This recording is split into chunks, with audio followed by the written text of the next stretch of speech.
Dear students, I welcome you all in today's class. आज हम लोग डिस्कस करेंगे एनर्जी रिलीज के बारे में। किस तरह से एनर्जी का प्रोडक्शन होगा, किस तरह से एनर्जी लिबरेट होगा। आप ऑलरेडी जानते हैं कि एनर्जी जिस प्रोसेस से लिबरेट होता है उस प्रोसेस को हम लोग रेस्पायरेशन कहते हैं। रेस्पायरेशन होगा कहाँ, आप यह भी जानते हैं कि सेल में। यही वजह है कि हम लोग इसको बोलते हैं सेलुलर रेस्पायरेशन। अब आगे ध्यान से देखिए, यह जो आप देख रहे हैं फार्मूला C6H12O6, यह सिंपल शुगर है जिसको हम लोग बोलते हैं ग्लूकोज। अब क्या याद रखेंगे कि ग्लूकोज आपका 6 कार्बन कंपाउंड है। आप यहाँ देख सकते हैं C6, ये 6 कार्बन कंपाउंड है जिसको हम लोग ग्लूकोज बोलते हैं।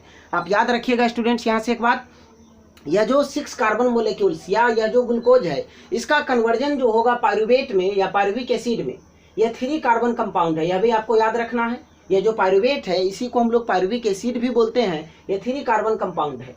इसका जो कन्वर्जन होता है, ग्लूकोज का कन्वर्जन होगा पायरुवेट में या पायरुविक एसिड में। यह प्रोसेस कहलाता है ग्लाइकोलाइसिस। एंड ग्लाइकोलाइसिस होगा कहाँ, इन द साइटोप्लाज्म।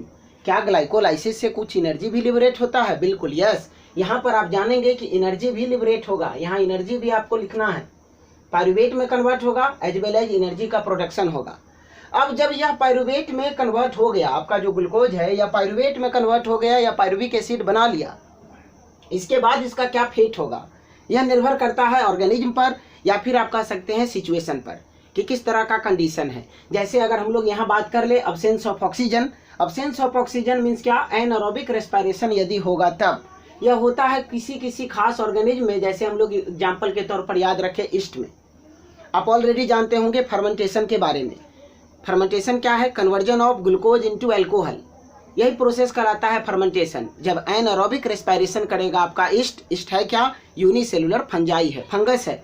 आप याद रखेंगे यह ईस्ट में होगा। और यहाँ इथेनॉल का प्रोडक्शन होता है। इथेनॉल के बारे में भी ध्यान रखेंगे, ये 2 कार्बन कंपाउंड है। इथेनॉल जो आपका है 2 कार्बन कंपाउंड है। इथेनॉल के साथ साथ कार्बन डाइऑक्साइड एंड एनर्जी का प्रोडक्शन होगा। अगर लैक ऑफ ऑक्सीजन है, अगर ऑक्सीजन नहीं है, यहाँ सेकेंड पॉइंट ध्यान रखें, लैक ऑफ ऑक्सीजन, कमी हो ऑक्सीजन का।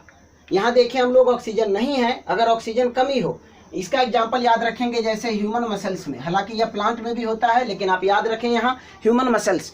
ह्यूमन मसल्स का एक खास कंडीशन, जैसे जब हम लोग वाइग्रस एक्सरसाइज करते हैं, काफ़ी तेज कठिन परिश्रम अगर आपको अननेसेसरी करना पड़ जाए, किसी खास सिचुएशन में जब आपको दौड़ भाग करना हो, तब आप महसूस करते होंगे आपके मसल्स में पेन होता है। आप जानते हैं कि यह मसल्स में पेन होगा क्यों? यह पेन होता है ड्यू टू प्रोडक्शन ऑफ या फॉर्मेशन ऑफ लैक्टिक एसिड।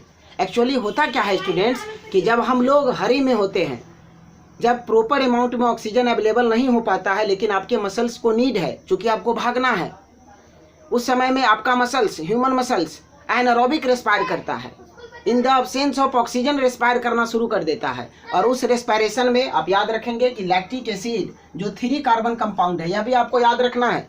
कभी कभी एग्जाम में यह पूछ देता है कि 3 कार्बन कंपाउंड के रूप में कन्वर्ट हो रहा है एज वेल एज या अलॉन्ग विथ एनर्जी, यह कहाँ होगा, किस ऑर्गेनिज्म में होगा? तो आप याद रखेंगे ह्यूमन मसल्स में होता है, साथ ही साथ एनर्जी का प्रोडक्शन होगा।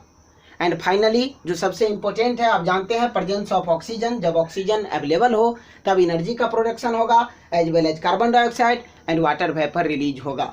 यह प्रोसेस कहलाता है aerobic respiration. Majority organism aerobic respire ही करते हैं, जैसे ह्यूमन, प्लांट्स, ये सभी। यहाँ जो आप देख रहे हैं लैक्टिक एसिड, इसके बारे में हम प्रीवियस वीडियो में भी चर्चा किए थे कि एनिमल और प्लांट दोनों के केस में आप देखे थे, पॉटेड प्लांट अगर है हमारा, उसके नीचे, गमला के नीचे होल बना होता है ताकि पानी वहाँ पर जमा ना हो, वाटर लॉजिंग ना हो। अगर वाटर लॉजिंग होगा तो होगा क्या, उसका परिणाम क्या होगा कि रूट रेस्पायर नहीं कर पाएंगे। आई होप कि आप यह समझे हो कि किस तरह से एनर्जी का प्रोडक्शन होगा, एनर्जी किस तरह से रिलीज होता है।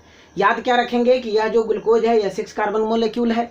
इसके बाद यह जो पायरुवेट बना है, यह बना कहाँ, साइटोप्लाज्म में। प्रोसेस क्या कहलाएगा, ग्लाइकोलाइसिस। यह पायरुवेट याद रखेंगे अब्सेंस ऑफ ऑक्सीजन, यह ईस्ट में होता है during the process of fermentation. Production होगा किसका, इथेनॉल का। इथेनॉल 2 कार्बन कंपाउंड है, C2H5OH बोलते हैं इथेनॉल को। फिर याद रखेंगे लैक ऑफ ऑक्सीजन, अगर ऑक्सीजन कम है तब। यह बहुत ही इंपॉर्टेंट है, यहाँ से स्ट्रेट फॉरवर्ड, यहीं से डायरेक्ट क्वेश्चन आपके एग्जामिनेशन में आप देख सकते हैं। डायरेक्ट पूछ लेता है कि ग्लूकोज किस तरह से एनर्जी प्रोडक्शन करता है।